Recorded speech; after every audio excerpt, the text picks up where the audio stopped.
Samantala, nakatanggap na ng tig sa 10 kilong libreng bigas ang 500 benepisyaryo mula sa Santa Cruz, Maynila sa pangunguna pa rin ni First Lady Liza Araneta Marcos.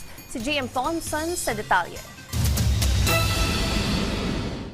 Mahalaga para kay Emerita Panso ang libreng bigas na kanyang matatanggap. Mailalaan pa niya sa pangangailangan ng kanyang asawa na may sakit sa puso ang perang matitipid niya. Malaking tulong yun. Kasi magkano ang 1 kilo ng bigas ngayon? Kasi malaki. Kasi tuwing mag-iisip ka na saan ka kukuha na naman pag naubos, ay bumibili ako ng gamot sa asawa. Naging emosyonal naman ang ginang dahil sa kanyang pasasalamat na kahit papaano'y masisigurado niya ang laman ng kanilang hapagkainan at gamot para sa kanyang asawa. May isang hiling lang siya. Malaking blessing lang to.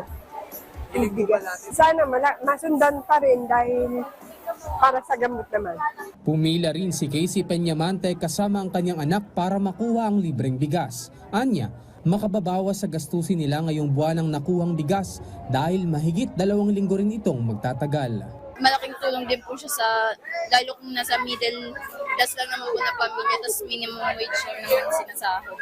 500 benepisyaryo naman ang nakakuha ng libreng bigas sa lungsod ng Maynila. Pinangunahan ni na First Lady Liza Araneta Marcos at Manila City Mayor Isko Moreno ang pamamahagi sa mga benepisyaryo. Kaya lagi ako masaya kasi nadadala si President Bongbong Marcos sa Maynila. Kaliwat kanan. Anything na makababawas sa gastusin natin araw-araw, napakatulaga para sa mga bawat pamilya natin. Sa pamamagitan ng unang ginang, ipinaabot naman ni Pangulong Ferdinand R. Marcos Jr. ang kanyang mensahe. Itong konting ng bigas na ibibigay mo namin, alam mo ninyo, we cannot eradicate poverty 100%, but at least we can lessen the burden, no? So, sana itong konting ibibigay namin will help you in the days to come. Inaasahan namang magtutuloy-tuloy ang programang Mula sa Puso para sa pamilya at palalawakin pa para sa ibang bahagi ng bansa. Ito ay makatutulong sa mga benepisyaryo na higit na nangangailangan para kahit papano'y masiguro na may laman ang kanilang hapagkainan.